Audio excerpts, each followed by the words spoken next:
So before we start the main chapter that is vector 3D, पहले three dimensional geometry जो कि एक ही बात होती है, but you have to understand the basic point of it. So basic को याद रखने के लिए हम लोग हमेशा एनालॉजी से पढ़ते हैं. एनालॉजी मींस सर कंपैरिजन, है ना. हमने 2D करा था. 2D में any point was given as X comma Y because there were only two axes, X axis and Y access.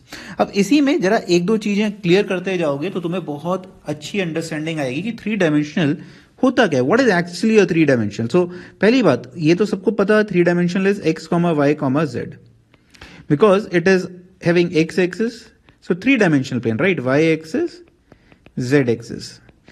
ठीक है. और ये सारी क्या है, ये तीनों आपस में क्या होती हैं, ऑर्थोनॉर्मल. सो ये सारे टर्म्स याद होने चाहिए आप लोगों को. You should not get confuse. ठीक है. Orthonormal that means they are each perpendicular to each other, right. So X comma Y जब आप लिखते थे तो उसका सिग्निफिकेंस क्या होता था वो समझते हैं, because the same significance lies here also. तो जब आप कहते थे सर ये एक्स कॉमा वाई है, that is abscissa in ordinate, तो ओके लेट्स सी कि एक्स और वाई का सिग्निफिकेंस क्या है. कई बार सिंपल क्वेश्चन बनते हैं और हम वही गलत करके आ जाते हैं.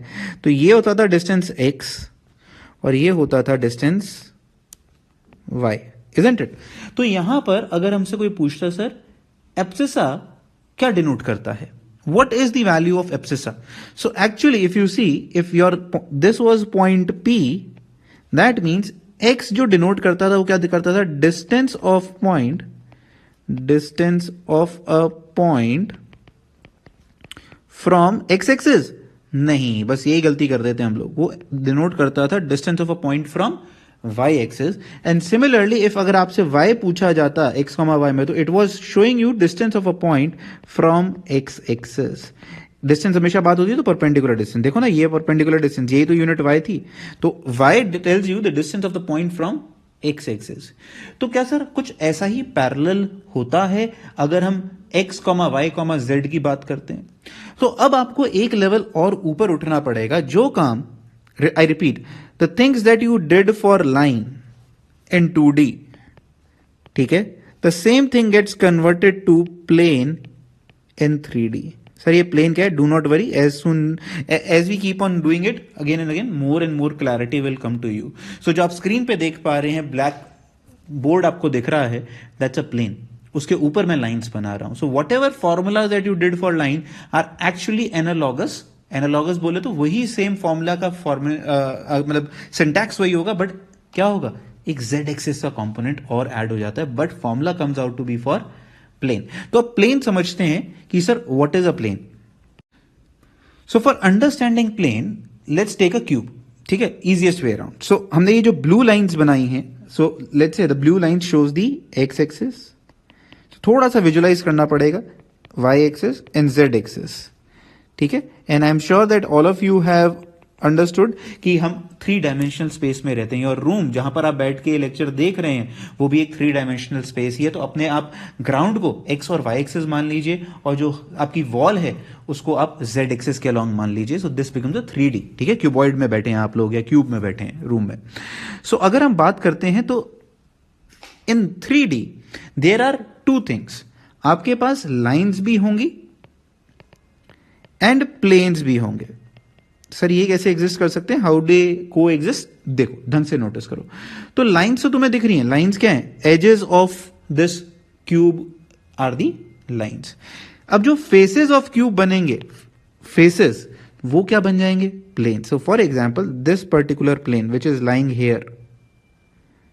ठीक है, अगर मैं इसको देखता हूं, so this becomes what, a face, bottom face. तो ये बॉटम फेस. सिमिलरली आप अगर ऊपर वाला प्लेन को देखते हैं, ये वाला प्लेन, अब समझ में आ रहा होगा थोड़ा थोड़ा, है ना. ये क्या बना, face. This also lies, this shows a face, shows you a plane. So upper plane, lower plane, right.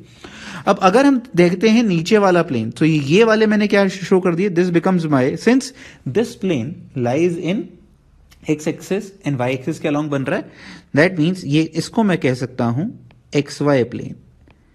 Sir is it necessary, no, it is not absolutely necessary. ये एक्स वाई प्लेन क्यों बना, क्योंकि मैंने इसको origin से include करके और x Y पे बनाया. क्यों, यहां पर मेरे जेड की वैल्यू क्या है, 0. मतलब अगर आप फ्लोर पे देखते हैं तो फ्लोर इज योर, जहां पर हाइट 0 मान ली मैंने, तो z equal to 0. So in fact the equation of z equal to 0, तो फॉर एग्जाम्पल आप जब वहां करते थे, अगर थोड़ा सा रिवाइज करें, x इक्वल टू 0 किसकी इक्वेशन होती थी सर? ये तो y एक्सिस होता था और यहां पर y इक्वल टू 0 डालता था, तो this was x axis. Interestingly in 3D बहुत कुछ चेंज हो जाता है. 3D में आपका z इक्वल टू 0 लाइन की इक्वेशन नहीं देता है, ये देता है x y plane. So similarly अगर सर फिर ये ऊपर वाला प्लेन क्या हो जाता, इसकी इक्वेशन कैसे लिखेंगे? आप मान लीजिए पैरेलल टू वाई एक्सिस आप लोग कैसे लिखते थे? तो पैरेलल टू वाई एक्सिस होता था sir x equal to a line is parallel to y axis. The same concept is applicable here, but यहां पर देखो क्या हो जाएगा. अब की बार क्या होगा? z इक्वल टू ए. ये a क्यों आया? क्योंकि मैंने लेंथ a मानी है क्यूब की. क्यूब की जो सारी साइड्स हैं उनकी मैंने डायमेंशंस ली है a. ठीक है, तो ये a हाइट पे था और parallel to x y plane था, तो इसका मतलब इसकी इक्वेशन कैसी होगी? z इक्वल टू 0 नहीं होगी, इस बार पैरेलल है तो क्या हो जाएगा? z equal to a. So now you can similarly derive others. Others के लिए क्या हो जाएगा? अगर आपका x इक्वल टू 0 है, दैट मीन्स आप कौन से प्लेन में? yz प्लेन में. और अगर आपका y इक्वल टू 0 बोलते हो आप, तो दैट मीन्स y हटा दीजिए, तो क्या बचेगा? x और z, you are lying in xz plane. Very very interesting. और अगर इसके पैरेलल लिखना है तो ये क्या हो जाएगा? x equal to a. इसके पैरेलल लिखना है तो y इक्वल टू b. ये प्लेन्स की इक्वेशन देता है 3D में, लाइंस की नहीं. यहां पर हम जो बात कर रहे थे दैट वाज 2D, वही काम 3D में किसकी इक्वेशन दे रहा है? प्लेन की. Got it? सो एक बार के लिए हम लोग कोऑर्डिनेट्स की भी बात कर लेते हैं कि हाउ वी डिफाइन कोऑर्डिनेट्स. सो एक काम करिए कोऑर्डिनेट्स के लिए कि हमने ये सारे पॉइंट्स ले लिए a b c d e f और a g, और a के ओरिजिन मान लिया o. ठीक है, तो अगर मुझसे कोई a पॉइंट से कोऑर्डिनेट पूछता तो क्या होते? Basic stuff. सर x और y एक्सिस के अराउंड आप कहां चले हैं, कितना चले हैं? x के अबाउट a, y के अबाउट a. ठीक है ना? That means a comma a, और z एक्सिस के along you have not travelled, that means 0. ठीक है ना? इस तरीके से हो जाएगा. अब दूसरा अगर हम देखते यहां से ये हटा देता हूं, अच्छा ये भी हटा देते हैं, चलो अभी हम सिस्टम क्लीन कर देते हैं थोड़ा सा. ठीक है, अब देखो ये सारे मैं हटा रहा हूं, ये सारे a हैं, सो इसलिए मैं हटा रहा हूं. ठीक है, अब आ जाओ b पे. अगर b डिनोट करना था तो b कहां पर लाई कर रहा है? b lies on the x axis only sir. तो x एक्सिस पे लाई कर रहा है तो a यूनिट्स तो आपने x एक्सिस पे ट्रेवल करा, but you have not travelled anywhere on y and z. ठीक है, अच्छा सर C सर एक ऐसा पॉइंट है जो मुझे एकदम से दिखता नहीं है ढंग से, पर C कहां लाई कर रहा है? C फेस अगर आपको बनाना था तो C फेस कुछ ऐसे हुआ, इस वाले प्लेन में लाई कर रहा है. बैक प्लेन देखो, ये वाला जो प्लेन है बैक प्लेन जिसे मैं कह रहा हूं, ये कहीं यहां लाई कर रहा है. ठीक है, तो ये कौन सा प्लेन दिख रहा है आप नोटिस करो. हाँ सर, ये अब समझ में आ रहा है. This is XZ plane, that means y equal to 0 वाला प्लेन है ना. तो यहां पर आप क्या लिख सकते थे? यहां C के लिए अगर आप नोटिस करेंगे तो आप x एक्सिस पे ट्रैवल करा आप लोगों ने. You have not travelled on y axis but you have travelled on z axis. D sir, चलो अब तो समझ में आना शुरू हो गया. Z पे खड़े हैं सिर्फ, तो y और x 0. ठीक है, ये कई की बात छोटी छोटी चीजें ही ना हमें बहुत बहुत तड़पाती हैं. देखो ये वाला क्या हुआ? ये वाला फेस. सो सर ये वाला फेस, यस सर ये वाला फेस और ये वाला फेस एक जैसा दिखता है ना, पैरेलल फेसेस हैं ये. तो ये 3 तरह के आपको प्लेन्स नजर आएंगे क्यूब के अंदर. ठीक है, 3D फिगर है, थोड़ा सा विजुलाइज करेंगे तो समझ में जरूर आएगा. तो E क्या बन जाएगा? E लाइज इन, नोटिस करो कौन से प्लेन में? YZ plane sir. Good one. ठीक है, तो YZ प्लेन है तो दैट मीन्स आप x एक्सिस पर ट्रेवल नहीं कर रहे हो इस तरीके से. Then if we go by f lies only on y axis 0. ठीक है, G एक ऐसा पॉइंट है जो कहां लाई कर रहा है? This is a very special point actually. ये एक ऐसा पॉइंट है जो बिल्कुल ही अलग तीनों डायमेंशंस में लाई करता है. क्यों? नोटिस करिएगा आप सब लोग. आप यहां भी ट्रेवल कर रहे, ठीक है, आपने यहां से यहां भी ट्रेवल करा और फिर आप यहां ट्रेवल करें. So it is actually travelling in all the 3 dimensions, right. आप यहां से यहां और फिर यहां, तब आपको G पॉइंट मिलेगा. सो G के लिए कोऑर्डिनेट्स क्या हो जाएंगे? A. So this is how you guys find all the coordinates, and please this looks like very simple है सर, बहुत सिंपल है, क्यों पढ़ रहे हैं? बट इसके ऊपर बहुत सारे अच्छे अच्छे सवाल तक सॉल्व हो जाते हैं अगर आपको ये बेसिक्स पता हो। Clear guys? Let's do one more formula with the help of the cube. अभी हम लोगों ने पढ़ा था कि सर x, y, इसमें x क्या था? x denotes the distance from y axis, distance from y axis, है ना? यही था। So let's say you are given a point a, b, c। सो अगर हम कहते हैं ये मेरा पॉइंट था, लेट्स से ये वाला, so let's say we call this point as, ये मेरा पॉइंट है सर, इसको ऊपर की तरफ लिखते हैं, that this is sir p which is a, b, c। Let's call this as x axis, this is y axis, and let me call this as my z axis. So when you say a, b, c, that means ये length कितनी हो गई सर? This length is a, right? Clear? एक काम करते हैं, सिर्फ a लिखता हूं, मुझे स्पेस चाहिए क्योंकि, और ये वाली लेंथ कितनी हो गई? b, ठीक है?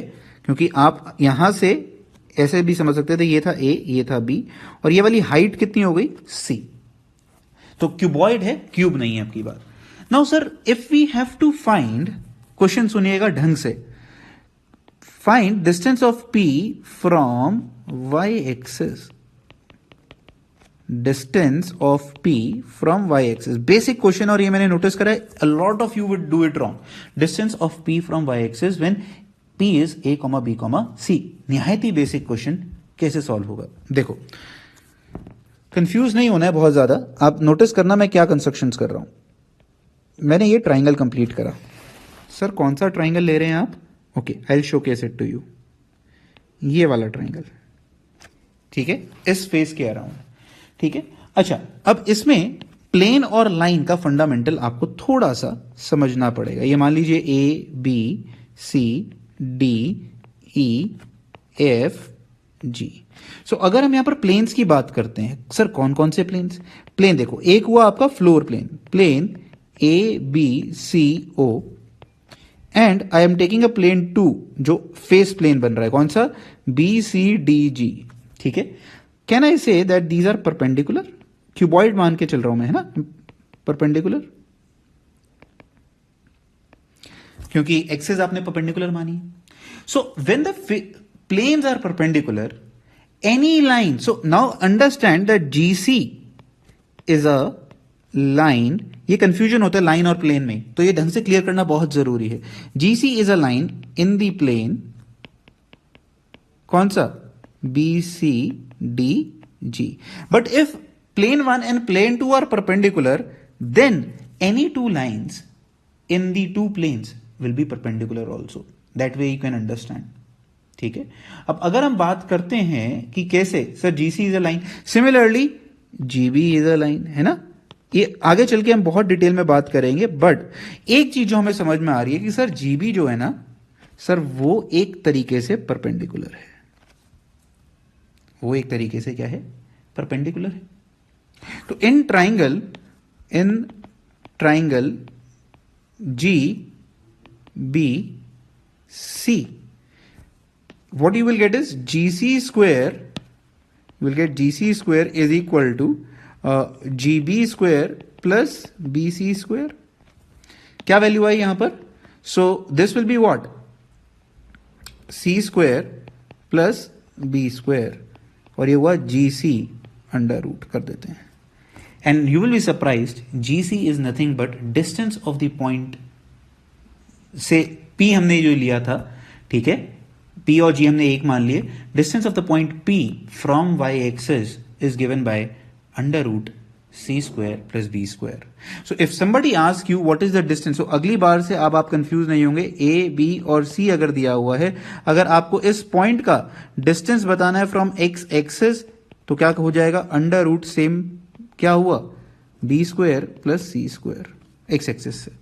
सॉरी, मैंने वाई एक्सिस लिख दिया, यहां पर ये एक्स एक्सिस था बच्चों। मैंने डिटेल जो समझाई है वो पूरी समझाई है आपको एक्स एक्सिस के रिगार्ड में, माय बैड, सॉरी, ठीक है। और अगर मेरे को यही कॉन्सेप्ट अगर वाई एक्सिस के अराउंड करना था, ठीक है ना, वाई एक्सिस के लिए अब की बार मैं दूसरा ट्राइंगल फॉर्म कर लूंगा।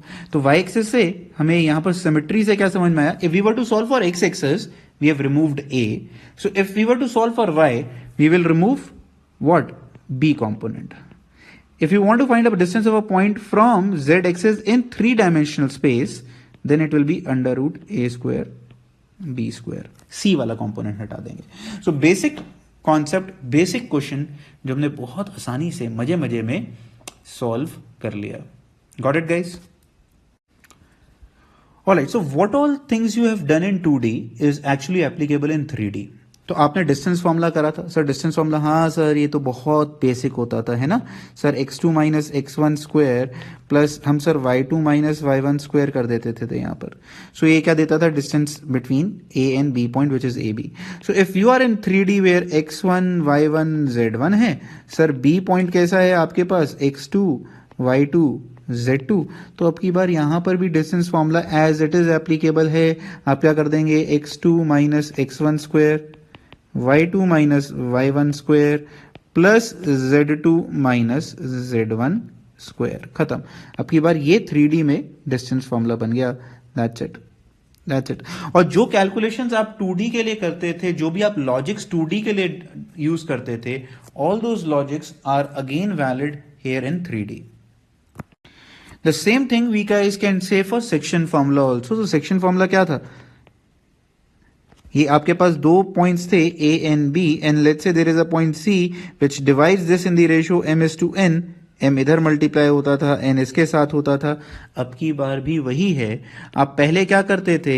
आप दो पॉइंट्स के साथ गेम खेलते थे. अब की बार क्या हुआ देखो, अब आएगा m x2 plus n x1 by m plus n.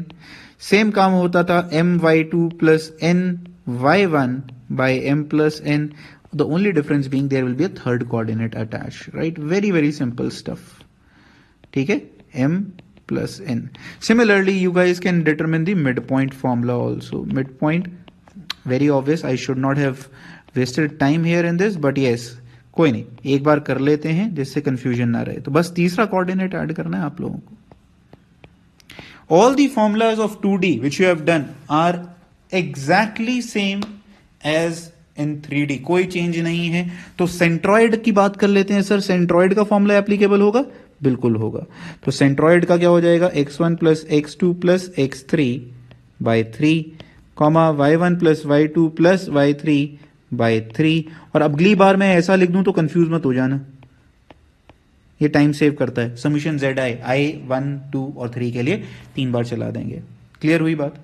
ठीक है. So the basic question asks the perpendicular distance of the point 6, 5, 8 from y-axis.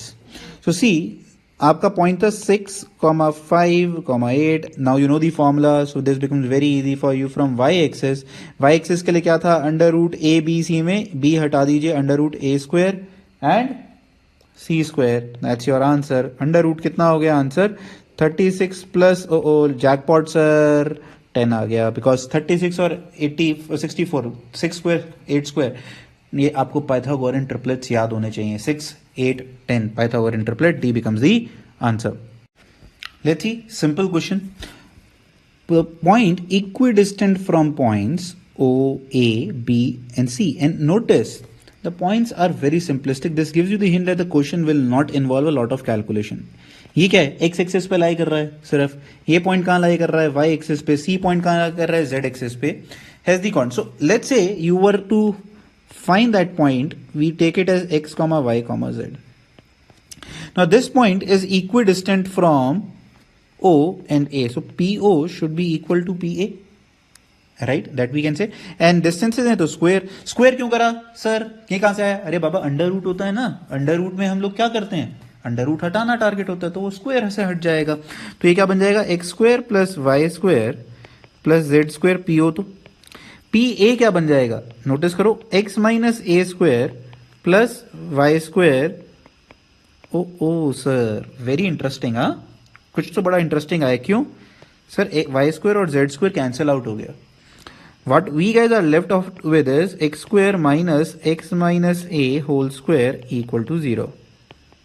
ठीक है, या तो आप प्लस माइनस लेके भी सॉल्व कर सकते थे, और you guys can make factors also, है ना. दोनों ही तरीके ठीक हैं, जो आपको सही लगे आप वो फॉलो कर लीजिएगा. तो ये तो कैंसिल आउट हो गया. ठीक है, we can not have a equal to 0. सो अगर आप नोटिस करें यहां पर दो चीजें बनी, 2x minus a into a is equal to 0. So can a be equal to 0? Because if a is equal to 0, this a point will convert to, ये वाला जो है ये वापस से क्या बन जाता, ओरिजिन तो डिफरेंस कहाँ रहता, पॉइंट्स में सेम ही हो जाते हैं ना.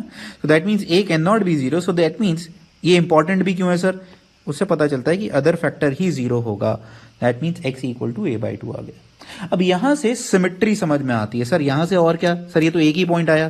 देखो आपको PO और PA कंपेयर करा तो x इक्वल टू a/2 आया. जब आप PO और PB करोगे, जिसमें PB क्या है, B का कंपोनेंट, ये था A का कंपोनेंट, तो यहां से डायरेक्टली सिमिलरली, है ना, सिमिलरली बड़ा खातिर वर्ड होता है मैथ्स में, B/2. And then we can say PO square is equal to PC square. We need not solve and waste our time here. Similarly, Z is equal to C/2. Point आ गया A/2, B/2, C/2. अगर तुम्हें confusion है sir ये कैसे आया, take it as a homework, solve it, you will get to know. हाँ sir यही आ रहा था. सिमेट्री सीखो, सिमेट्री से क्वेश्चंस मैथ में बहुत जल्दी जल्दी सॉल्व होते हैं. तो चुपचाप आंसर आया A/2, B/2, C/2. So this question says the coordinates of the point where the line segment, ठीक है, joining A and B crosses YZ plane. अच्छा YZ plane, अब जरूरी नहीं है कि आप Z आ गया तो सर नहीं वो प्लेन जो है it is coming out of my screen. No, you can assume that the screen you are seeing is actually a YZ plane and Z X axis is outside. ये आपके ऊपर है, ठीक है ना. कोई और बहुत ज्यादा भी हमें टाइम स्पेंड नहीं करना होता है 3 डायमेंशन में कंफ्यूज होते हुए. So let's say I call this my plane as YZ plane. So more importantly, if you know that this is a YZ plane, what else you know about this? Sir ये है x equal to 0. That's the most important part actually. और अब आपको क्या कह रहा है कि A पॉइंट कहीं ऊपर था, इसको उसने कट करा कुछ इस तरीके से, है ना. एक काम करते हैं, ढंग से डायग्राम जितना अच्छा बनाऊंगा उतना आप अच्छा विजुलाइज कर पाएंगे. That's what I feel. ठीक है, ये था कुछ इस तरीके से question A and B. So let's say they this line intersect this at C. So you have to tell that in what ratio this YZ plane cuts the line segment. ठीक है, हम कैसे सॉल्व करते थे 2D में? हाँ sir याद आया, λ/1 ले लेते थे सर हम लोग, है ना.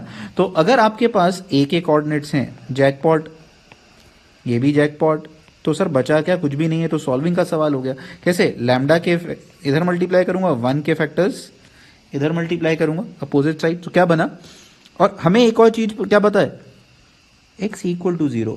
ओ सर जैकपॉट, बिकॉज हमें लैम्डा निकालना था. लैम्डा निकालने के लिए मुझे कोई एक इक्वेशन चाहिए थी. तो दैट मीन्स C पे, अगर मैं C की बात करता हूं, कोऑर्डिनेट्स ऑफ C, तो कोऑर्डिनेट्स ऑफ C के बारे में हमें बहुत कुछ नहीं पता, पर हमें उसका ये पता है कि उसका CX कंपोनेंट 0 होगा because it is lying on YZ plane. If it lies on YZ plane, x has to be 0. If you notice all the 4 options have x equal to 0. तो यहां से भी हिंट मिल रही थी. तो बस अब सॉल्व कर देते हैं. तो कितना बनेगा देखो, और मैं सिर्फ लैम्डा के लिए सॉल्व करूं पहले. तो ये बना 3 lambda plus 5 upon lambda plus 1 should be equal to 0. What I have done is I have applied the section formula and I have equated the x component to be equal to 0. Sir jackpot लग चुका है. Lambda comes out to be -5/3. Now if you want to find cy the y component जिससे हमारे answer match होंगे, तो क्या हो जाएगा वो नोटिस करो. That would be 4 lambda plus 1 by lambda plus 1. Now put the value of lambda to get the answer. This becomes -20/3 plus 1 upon -5/3 plus 1. Sir positive आ रहा है नेगेटिव आ रहा है? पॉजिटिव आ रहा है सर आंसर. ऊपर क्या बनेगा -17, नीचे क्या बनेगा -2, 17/2.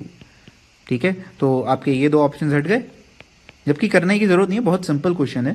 And then you can simply do CZ. I am just solving again very very basic steps for all of you. ये हुआ लैम्डा प्लस 1. ठीक है, अब इसको हम सॉल्व कर देंगे तो हमारा बड़े आराम से आंसर आ जाएगा. ठीक है, that's what we guys can do. In a triangle the ABC, the midpoint of the sides are respectively this, then you have to find the value of this. Okay, अब अगर हम इसको प्योर 2D के हिसाब से देखते, ठीक है ना, प्योर 2D के हिसाब से देखते हैं इसको, A, B, C. So midpoint of AB is given to be this point, which is L0, 0. Midpoint of BC is given to be 0, M, 0. And this was given to be 0, 0, N. Now, this is something which you can remember from 2D. If midpoints were given, what you guys could have said for the vertices? क्या हो सकता था? चलो, अब मैं एक formula करा देता हूं, आप लोग जिसको याद रखेंगे तो बेटर रहेगा, ठीक है ना? उससे आपका अंडरस्टैंडिंग ऑटोमेटिकली बहुत ज्यादा इंप्रूव हो जाएगा. चलो, so the formula says that, let's say अगर मैं इनको for the timing x1 y1 z1, x2 y2 z2, x3 y3 z3, ये नहीं, गलती कर दी है, ये नहीं, आपको ये तो निकालने हैं. मान लीजिए आपने जो ए बी सी थे, ठीक है, उसके साथ साथ अब मैंने देखो ये रखा नाम D E F. Let's call them as x1 y1. I am just generalizing so that you guys can remember the formula. x3 y3 z3. So सीधा सीधा वर्टिसेस निकाल सकते हैं आप फॉर्मूले से. ए के लिए क्या करेंगे? ए के अपोजिट कौन आ रहा है? देखो, x1 minus x1 plus x2 plus x3, खत्म. Similarly minus y1 y2 plus y3 and sorry the last one would be minus z1 plus z2 plus z3. तो अगर मुझे यही आपको b के साथ कराना था तो b के सामने कौन सा पॉइंट आ रहा है? x2 minus x2. And same you can do it here. Similarly, C के सामने आता है x3, तो x1 plus x2 minus x3 और रिमेनिंग के लिए फिर से सेम चीज. This is how simple the question can become if you no this particular fundamental. तो अगर ये पता होता हमें तो देखो a की वैल्यू क्या बन रही है? a की वैल्यू क्या आ रही है? माइनस x1 तो 0 हो गया, ठीक है, और x2 देखो कितना है? 0 और l, तो ये l आया, ठीक है. अच्छा, l बना. आ जाइए अगले वाले पॉइंट पे. y1 कोऑर्डिनेट क्या है यहां पर? नोटिस करो, y1 देखो. अब इसमें लोग गलती करते हैं जल्दबाजी सॉल्व करने में, थोड़ा सा टाइम लेके सॉल्व करना पड़ेगा. माइनस m आएगा, माइनस y1 था, ठीक है ना, और फिर z के लिए देखो n. So this becomes the point of और द वर्टेक्स A, खत्म. सिमिलरली B के लिए पुट करो x1 minus x2 plus x3. तो x1 अब कौन सा बन रहा है? आप ऐसे भी कर सकते हैं, देखिए B के सामने ये था पॉइंट, आप रिमेनिंग दो को ऐड कर लो और सब्ट्रैक्ट करते चलो बस, ठीक है ना. तो ये कितना बनेगा? देखो, L के लिए L आ गया, ठीक है ना. फिर हम करते हैं M और फिर हम करते हैं माइनस n. और यहां पर भी तुम्हें पैटर्न समझ में आ गया होगा. एक बार m negative then n negative. तो सर इसमें तो मैं बिना काम करे ही यही कर सकता था. Clear guys? कुछ इस तरीके. अब आपको डिस्टेंसेस निकालने हैं और फॉर्मूले से वैल्यू निकालनी है. सर ये तो बहुत लंबा क्वेश्चन हो गया. देखो लंबा हो गया, हमें उससे मतलब नहीं है, हमें तो 4 नंबर से मतलब होना चाहिए ऑलवेज, राइट. ऐसा पेपर कोई नहीं बोलता ना कि मैं तुम्हें लॉलीपॉप क्वेश्चन ही देने वाला हूं, ठीक है, या आसान क्वेश्चन या जिसका ओरल आंसर्स होगा वो दूंगा, नहीं. तो ए बी स्क्वायर एक बार चेक करके तो देखो, क्या पता यहां पर भी पैटर्न बन रहा हो. ए बी स्क्वायर जब आप निकालेंगे तो एल माइनस एल हो जाएगा, ठीक है. तो कितना बना? 2m square plus 2n square under root. Under root लगाने की जरूरत नहीं है सर, क्योंकि ए बी स्क्वायर ही पूछा है. सी, इट इज हेल्पिंग यू, ठीक है. तो कितना बना ये? 4. ओहो सर ये तो बहुत सिंप्लीफाइड आया. m स्क्वायर और n स्क्वायर. और यहां से देखो पैटर्न कैसे बना सर, जो दोनों नेगेटिव थे ना वही आ रहे हैं, m और n. तो अब जब आपसे bc स्क्वायर पूछेगा तो दो नेगेटिव वाले टर्म कौन से हैं? l और n, अपोजिट साइन वाले. तो इसका आंसर आने वाला था 4 times l square plus n square. तो सर अब तो मैं सिमेट्री यूज कर ही सकता हूं. ac स्क्वायर क्या आएगा? 4 टाइम्स क्या बचा है? l square plus m square. And this was also given in the hint, since we were dividing by l square plus m square plus n square और answer कैसा आ रहा था? Numerical. So we were expecting कि जो मेरा numerator आएगा that should be k times l square plus m square plus n square, ठीक है, तो अभी 4 मत कर देना, इसमें बहुत ज़्यादा मैंने देखा है, नोटिस कर रहा हूँ कि बच्चे जो हैं 4 मार्क करके आते हैं। 4 नहीं है यार, 8 है। क्यों? आप नोटिस करो, एम एम एन एन 2 बार आ रहा है ना ये चीज़ें, तो आंसर एक्चुअल में क्या हो जाएगा, 8 times L² + M² + N², hence C becomes the answer option.